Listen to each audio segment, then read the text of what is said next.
అయ్యా ఏమైనా ఒక మంచి రథం ఉంటే చెప్పు. ఏమైనా ఈయన కులగురు వశిష్ఠుడు ఏమంటున్నాడంటే ఏమైనా మనశ్శాంతి లేదు, ఏదైనా ఒక రథం చేయడానికి చెప్పు మాట అని చెప్తున్నాడు. మనశ్శాంతి లేదు, దాని కొరకు ఏదైనా ఉపాయం చెప్పమంటున్నాడు. వంశ పావన వినుమయ్య నీకు వినుపించును కటి వంశ పావన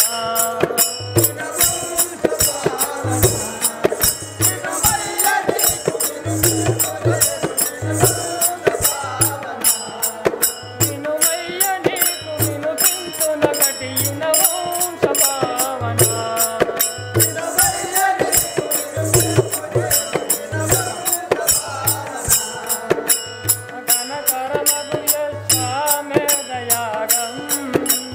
ఘనతరమగు అశ్వమేధయాగం కడుమూతమూత చేయో మనసు స్థిరము చేయో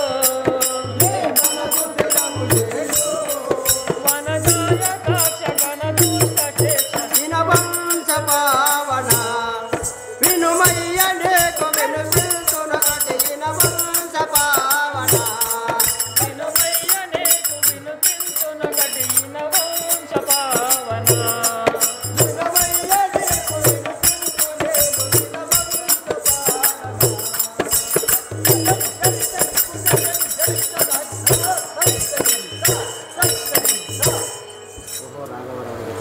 ఓహో రాఘవ రామచంద్ర, నీకు అశ్వమేధ యాగం చేయవలేదు.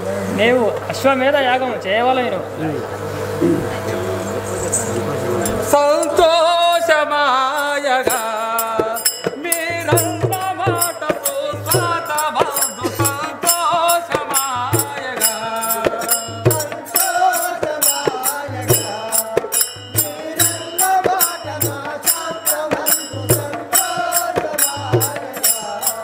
మీరన్న మాటకు స్వాతమాదు సంతోషమాయగా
స్వామి మౌనిచంద్ర చాలా సంతోషం.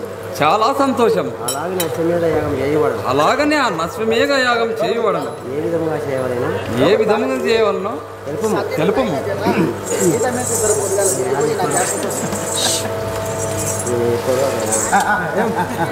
అయితే ఏమంటున్నా అంటే అయ్యా నీవు ఒకటి అశ్వమేధ యాగం చేయాలని చెప్తున్నాడు రాముల వారికి వశిష్ఠుడు. మరి ఆ యాగం ఎట్లా చేయాలని మళ్ళా అడుగుతున్నాడు.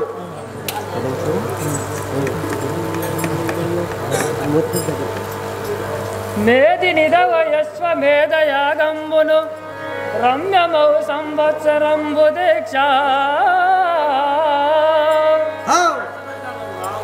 గరుడాకృతిక శాల గట్టింపవలయును పంచయోజనముల పరువు నెడుపు చుట్టు ప్రాకారముల్ శుభలక్షణ ద్వారములు 4 దిన్నెలు 3000 పసిడి గుండంబులు 500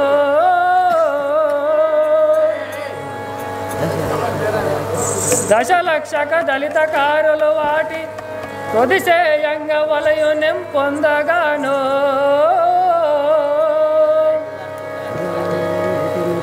సదనములు మేటి మిద్దెలు చప్పరములు నతిజనులకు పాయసన్నములు పంచభోక్ష పరమాన్నములు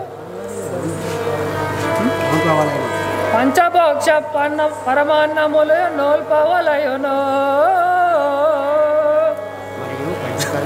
మరియు పంచకళ్యాణి అశ్వము కొని తెచ్చి దానిని పూజించి సమస్త దేశములను తిప్పి ప్రభువారుల మన్ననలు బడసి యాగం ఆచరింపవలయును. నీవు సమర్థుడవు, నీవు పరాత్మరుండవు, నీ వలన కానీ లేదు. అయ్యా ఏందో బచ్చాలు బచ్చాలు అంటున్నాడు. అయితే ఏమంటాడు అంటే నీ కోట మొత్తం శుభ్రం చేసి ఒక అశ్వాన్ని తెచ్చి దానికి ఇట్లా శ్రీరాముడు అశ్వమేధ యాగం చేస్తున్నాడు బోర్డు రాసి పెట్టి ఇట్లా దీనిని ఎవరన్నా శాతనాయన వాళ్ళు ఉంటే పట్టాలి, లేకుంటే దండం పెట్టి ఇడిచిపెట్టాలి అని నీ చుట్టాలకు పక్కాలకు చెప్పి మంచిగా భోజనం పెట్టి అశ్వాన్ని వదలాలి.